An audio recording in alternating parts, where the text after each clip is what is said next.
This is Common Core State Standard Support video for mathematics. The standard is 5 NBT B6.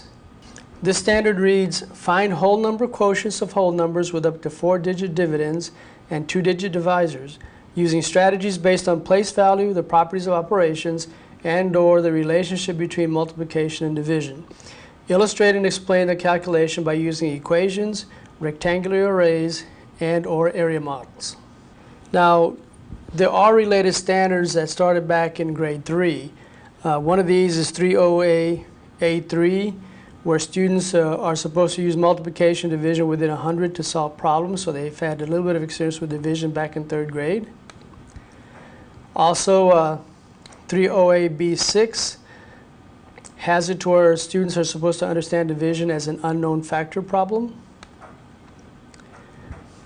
Then back in grade 4, a related standard was 4 NBT B5, where students were multiplying a whole number of up to 4 digits by a 1-digit whole number.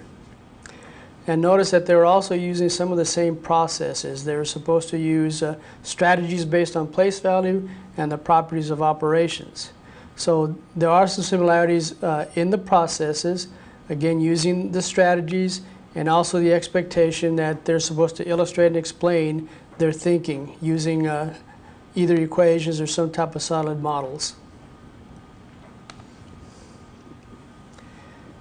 Also in the 4th grade, there was 4 NBT B6, where it's very similar to this standard in 5th grade. The key difference is that back in 4th grade, they were using 1-digit divisors, but now they're expected to do this with 2-digit divisors, but very, very similar standards.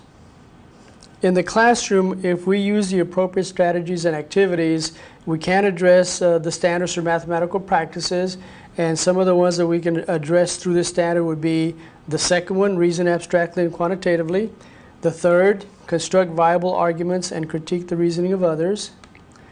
We can also address using appropriate tools strategically, and also looking for and expressing regularity in repeated reasoning.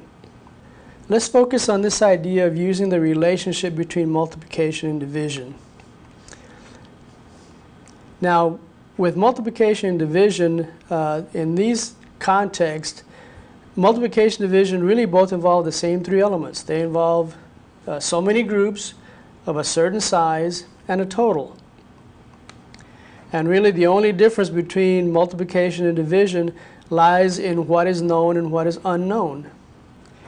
If we know the number of groups and the size of the group and we don't know the total, then that's a multiplication problem. If we know the total and the number of groups and we're looking for the size of the group, that's division. And we would use a process of division when we know the total and the size of the group and we're looking for how many groups. Now, students need to understand the symbolism of division. Division can be expressed in several different ways. Here's one way using that division symbol. At this grade level, they'll probably use this symbolism quite often. And then, of course, don't forget the fraction bar. That's also a symbol that can be used for division. Let's focus on what we have in red here, using strategies based on place value, the properties of operations, and the relationship between multiplication and division.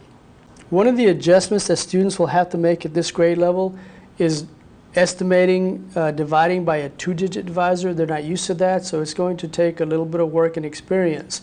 What students might want to do is do some scratch work on the side, because it's very hard for students at this level to know exactly how many times the divisor will go into the dividend. Okay, now what did we do here? Well, we asked ourselves, how many 34s are there in 74? And over here we know that 34 times 2 is 68. Then where did this come from? Well, in essence, what we're going to do is we're going to use a property of operations. We're using the distributive property.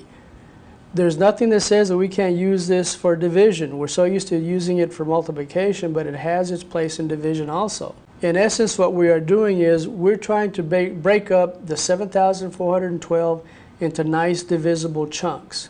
So 6,800 is a nice divisible chunk because it is divisible by 34. So now let's look at the 612. See, how many 34s are there in 61? Well, let's see. 2 of them would be 68. That's too much, so we know that should be just a 1. But we're dealing with actually, 612. So 10 times 34 will be 340. So that's a nice divisible chunk. And now we're left with the last piece, 272. Well, we can't get any groups of 34 out of 27, so we're going to have to look at the whole number 272.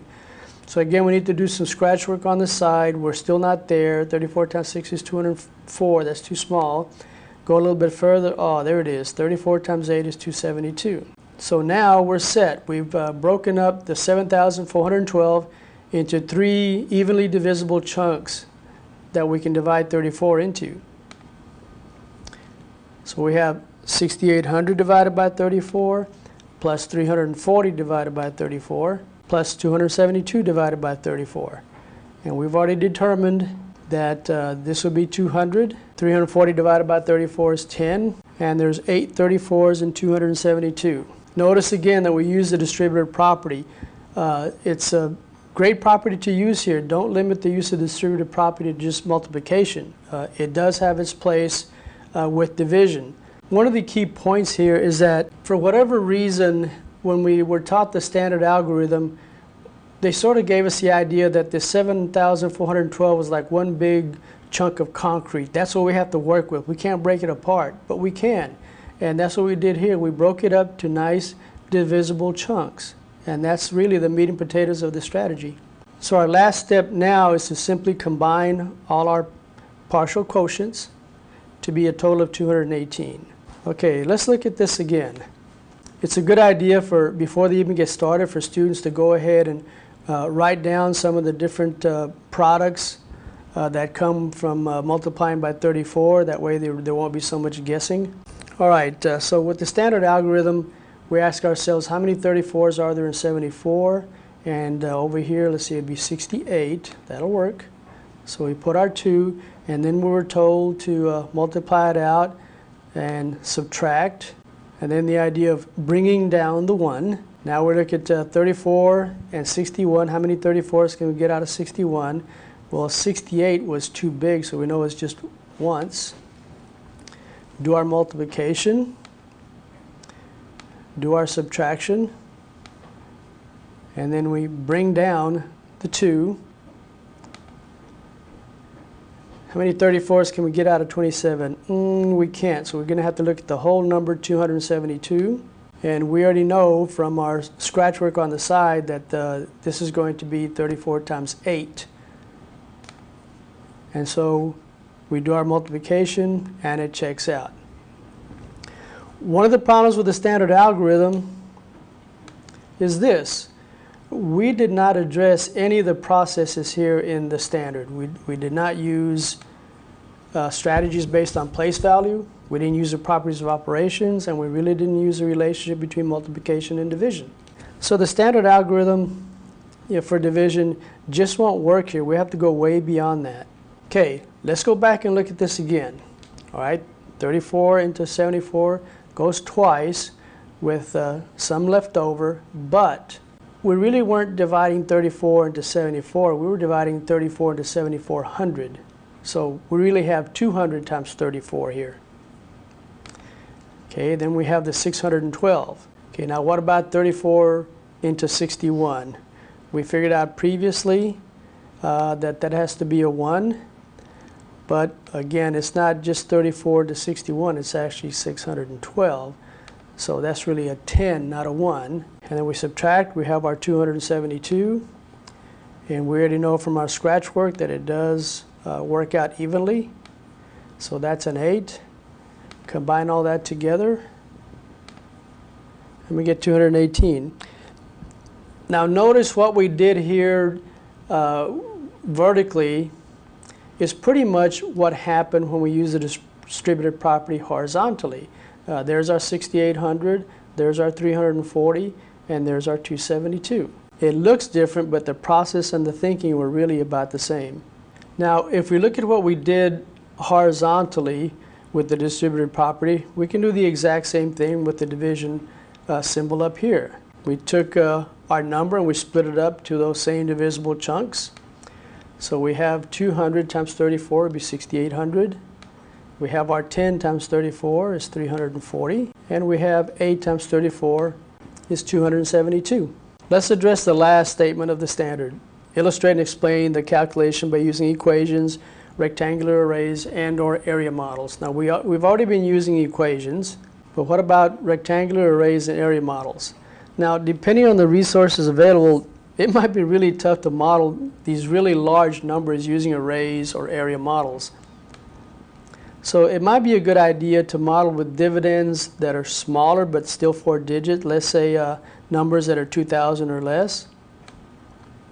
So let's try 1,620 divided by 36.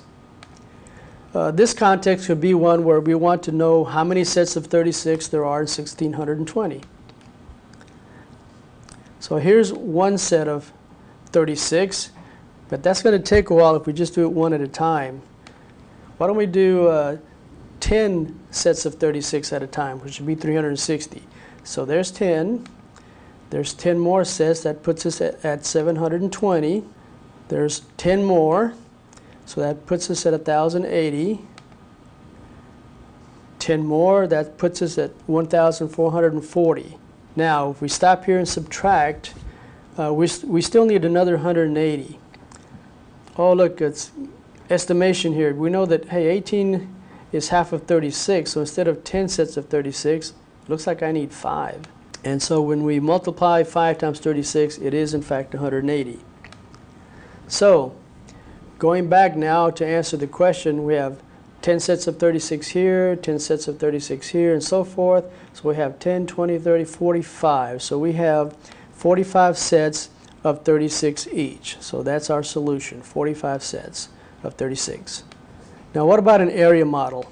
Well, let's try 1,334 divided by 46, which would be what we would have in this type of context. We know the area is 1,334, and we know one dimension of the rectangle is 46. What's the other dimension? Okay, well, we can work with sets of 46 small square units, but that would take a while if you go one at a time. So let's go 10 at a time. So we have 10 sets of 46 square units. We have another 10 sets of 46 square units. That puts us at 920. Still not enough. If we subtract, we still need another 1,414. And we can tell that it's not going to be 10 more because 414 is less than 460, so it's going to be a smaller number than that. Well, let's see. Let's try 5. Let's see. 5 46s would be 230, but we're still not there. We still need another 184. And if we do some more scratch work, we'll see that 4 times 46 is exactly 184. So it does come out, and we're pretty much done, except now going back and determining what the solution needs to be. We had 10 sets of 46, another 10, a set of 5 sets here and 4 sets there, which gives us a total of 29. So now we know that this dimension would have to be 29. And so we've solved it. If we had an area of 1,334 and one of the dimensions was 46, then the unknown dimension had to be 29.